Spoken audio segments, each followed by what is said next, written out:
Elektabilitas pasangan Prabowo Subianto dan Gibran Rakabuming Raka terus menanjak.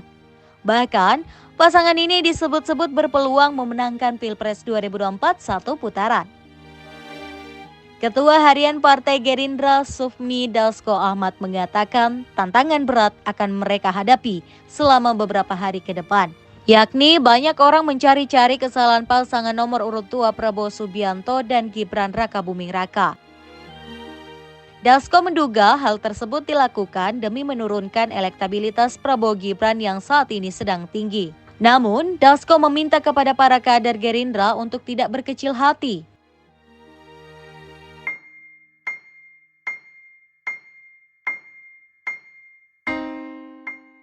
Dasko mengajak kader Gerindra untuk menghadapi tantangan di Pilpres 2024 ini dengan penuh semangat, riang gembira, dan sukacita. Dia meminta mereka bersama-sama menjemput kemenangan dan menuntaskan perjuangan mereka selama ini.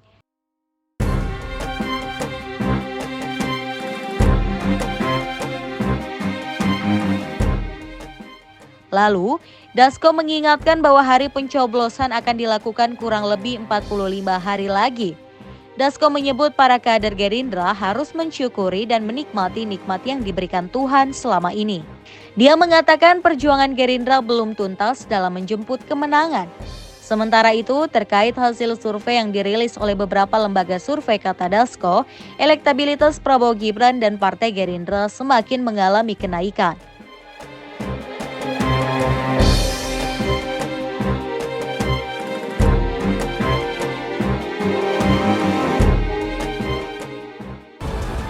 Memang ada yang salah mempersepsikan Pak Prabowo dalam kapasitas beliau sebagai Menhan dan sebagai calon presiden.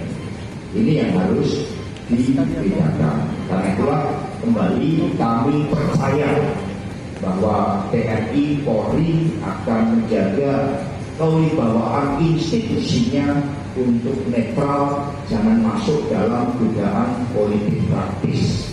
Ini yang paling penting. Tetapi terhadap kasus penganiayaan yang terjadi di Boyolali itu jelas-jelas menunjukkan suatu sikap yang tidak terpuji. PD Perjuangan ini memiliki program merawat Pertiwi. Maka kami mengapa memberikan suatu catatan yang sangat kuat terkait dengan upaya yang telah dilakukan oleh Presiden Jokowi untuk membangun food estate, tetapi di prakteknya di dalam kebijakan itu ternyata disalahgunakan dan kemudian hutan-hutan malah justru ditebang habis dan food estate-nya tidak terbangun dengan baik. Itu merupakan bagian dari suatu kejahatan terhadap lingkungan. Rakyat, kenaikan harga kebutuhan rakyat, biaya hidup yang semakin tinggi.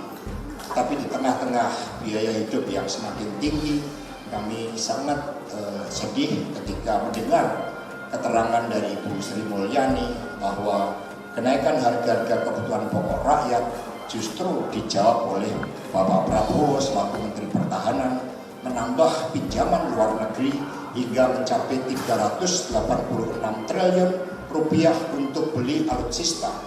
Sementara perang yang kita hadapi adalah perang terhadap kemiskinan, kebodohan, ketidakadilan, dan juga bagaimana meningkatkan kualitas pendidikan kita. Kemudian Pak Jokowi itu terkesan di belakang Pak Ganjar datang ke Jawa Tengah, lalu Pak Jokowi datang ke Jawa Tengah. Ya sebagaimana kata Pak Ganjar itu bagus, karena yang memang bisa berusukan adalah Pak Ganjar dan Pak Jokowi.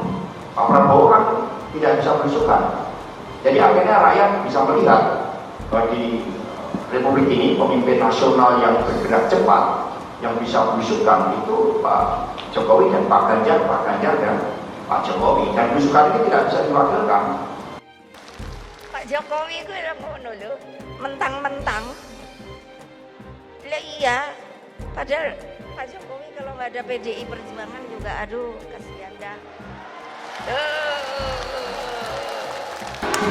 Kalau dia berani, lo kenapa saya tidak boleh? Kamu mesti lihat perundangannya. Kamu sebagai apa? Bolehkah kamu menekan rakyatmu?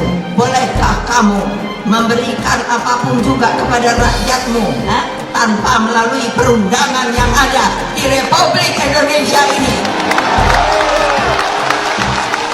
Lalu keluarganya itu apa sama sih? Enggak. Sorry ya, namanya polisi. Emangnya keluarganya polisi juga ya? Enggak lah, makan bakso juga, makan mie juga. Kenapa? Betul apa tidak?